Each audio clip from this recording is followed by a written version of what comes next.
क्या आपको पता है कि आपका पसंदीदा स्टॉक ओवर वैल्यूड है या अंडर वैल्यूड? कैसे पता करें कि किस स्टॉक में पैसे लगाना है और किससे बचना है? आज हम बात करेंगे एक पावरफुल टूल की जो है P/BV रेशियो। तो बने रहिए क्योंकि ये जानकारी आपके इन्वेस्टमेंट के डिसीजन को चेंज कर सकती है। पहले समझते हैं P/BV रेशियो क्या होता है। P/BV रेशियो यानी price to book value ratio एक फाइनेंशियल मैट्रिक है जो आपको दिखाता है कि कंपनी की मार्केट प्राइस उसके बुक वैल्यू के कंपैरिजन में कैसी है। सिंपल शब्दों में, अगर बुक वैल्यू एक कंपनी की असली कीमत है तो मार्केट प्राइस उसके ऊपर लोग कितना प्रीमियम दे रहे हैं, ये इस रेशियो से पता चलता है। बुक वैल्यू को समझने का एक और तरीका है टोटल लायबिलिटीज को टोटल एसेट से घटा के। P/BV का फॉर्मूला है CMP यानी current market price to BV पर शेयर यानी book value total understanding share. Website जैसे कि screener.in पर करंट मार्केट और बुक वैल्यू आसानी से मिल जाती है। बस करना यह है कि बुक वैल्यू पर शेयर को करंट प्राइस वैल्यू से डिवाइड करके रेशियो निकालना होता है। आइए देखते हैं HDFC बैंक का एग्जाम्पल। इसका करंट मार्केट प्राइस 1574 रुपए है और बुक वैल्यू है 519 रुपए। अगर इसको डिवाइड करेंगे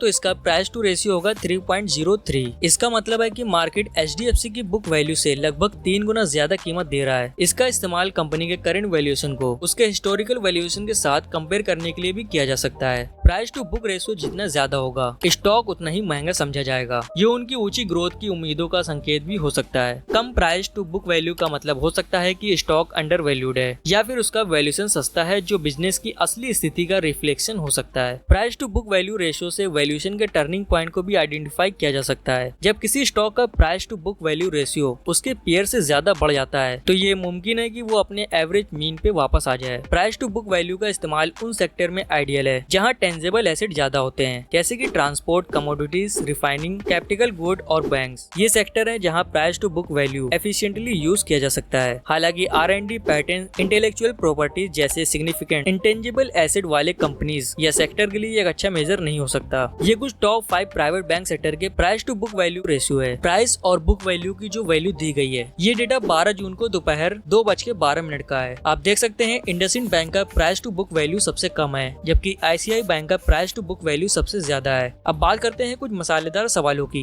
क्या ICICI बैंक ओवर वैल्यूड है? ICICI बैंक का प्राइस टू बुक वैल्यू है 3.65 जबकि हिस्टोरिकल एवरेज है सिर्फ 2। तो सुनने में कुछ ज्यादा ही हुआ ना। तो क्या ये एक इन्वेस्टमेंट के लिए सुनहरा मौका है या वार्निंग बेल? लेकिन सिर्फ प्राइस टू बुक वैल्यू को देखकर ये डिसीजन नहीं निकालना चाहिए कि स्टॉक ओवर वैल्यूड है या अंडर वैल्यूड। ये तो कई मैट्रिक्स में से एक हैं जो तय करते हैं। स्टॉक में अपनी मेहनत की कमाई लगाने से पहले एक थॉट एनालिसिस जरूरी है। हर इन्वेस्टर के लिए जरूरी है सही टूल का होना। Price to book value ratio तो बस एक झलक है। मार्केट के सिग्नल को समझने के लिए आप सैमको के साथ फ्री डीमैट अकाउंट ओपन कर सकते हैं। इन्वेस्टमेंट के प्रैक्टिकल एस्पेक्ट को सीखने का ये एक बेहतरीन तरीका है। अकाउंट ओपन करने के लिए लिंक डिस्क्रिप्शन में दिया गया है, आप उस पर क्लिक करके ओपन कर सकते हैं। मिलते हैं नेक्स्ट वीडियो में, तब तक के लिए हैप्पी इन्वेस्टिंग।